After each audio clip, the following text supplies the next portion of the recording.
Mas, ini mohon maaf karena Demokrat ini kan ada etik.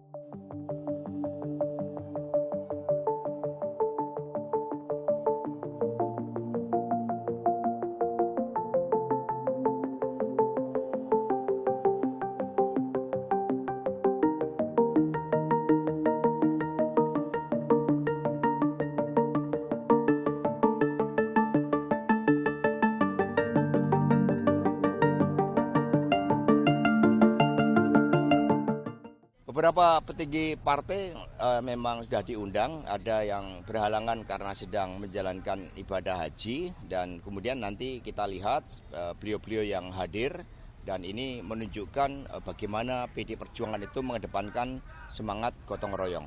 Kita intens komunikasi dengan teman-teman Partai Demokrat. Jadi saya bilang sama Mas Teguh Rifki, Mas, ini mohon maaf karena Demokrat ini kan ada etika politik bersama dengan PKS dan kemudian dengan Partai Nasdem.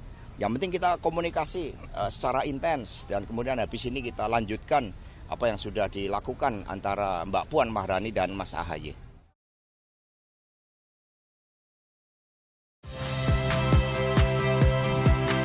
Saya Ihsan Sitorus.